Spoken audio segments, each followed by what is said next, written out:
Our next story is also about global leaders, two in particular, US President Joe Biden and Israeli Prime Minister Bejnamin Netanyahu. Biden has been criticizing Netanyahu for a while now. Every other day, you hear Biden complaining about the Israeli Prime Minister, about Netanyahu's approach to the war, his lack of concern with civilian casualties, Netanyahu's indifference to the Palestinian refugees in Rafah.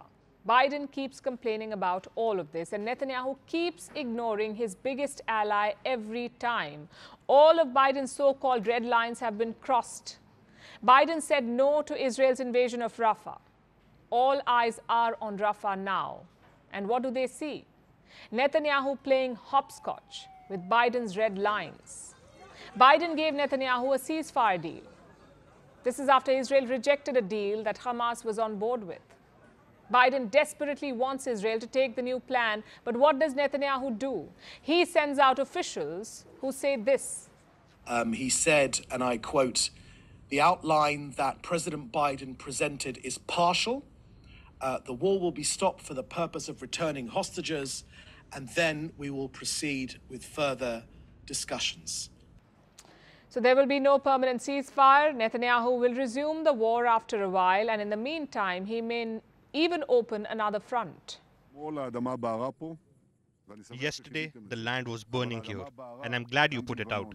But the ground was also on fire in Lebanon. Whoever thinks that he will hurt us and we will sit idly by is making a big mistake. We are prepared for a very strong action in the north. One way or another, we will restore security to the north. So even if the war with Hamas is paused, Netanyahu may just go after Hezbollah instead. There's no talk of any lasting peace and calm in West Asia, just one crisis after another. Amid all this aggressive rhetoric, reporters asked Joe Biden about why Netanyahu was doing this. Here's what a reporter asked him, I'm quoting, "Some in Israel have suggested that Netanyahu is prolonging the war for his own political self-preservation. Do you believe that?" That was the question that the US president was asked. His response was, and I quote again, "There is every reason for people to draw that conclusion." So Biden said that there is every reason for people to believe that Netanyahu was prolonging the war for political gain. While Biden did not say that he agreed with this theory, he said that it's a logical conclusion to come to. Does this mean that Netanyahu's game is up? If Biden sees through his ploy, surely he wouldn't allow Netanyahu to continue. Well, not really.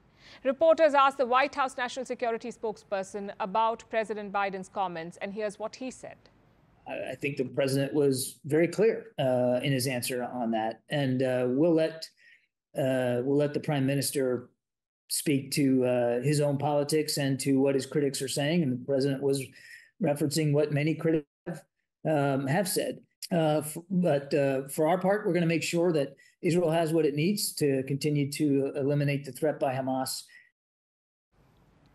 Basically, the spokesperson said that Biden was quoting Netanyahu's critics, and the US will still give Israel everything that it needs. Everything includes more weapons, like a squadron of American F-35 jets.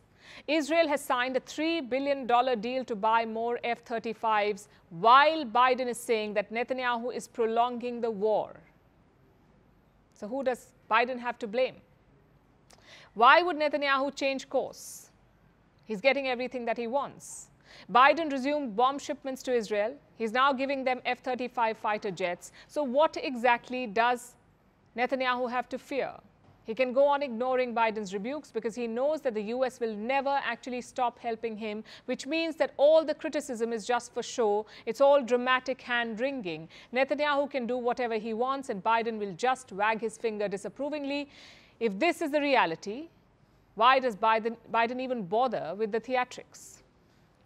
Unless he actually does something, his jibes are meaningless, and Netanyahu knows this. Biden probably knows this too. And the rest of us watching this charade can definitely see through the hypocrisy. Firstpost reports from the world's second largest continent. Hello, I'm Alison Lagrange. A very warm welcome from Durban, South Africa. We get you the news and the newsmakers from Africa.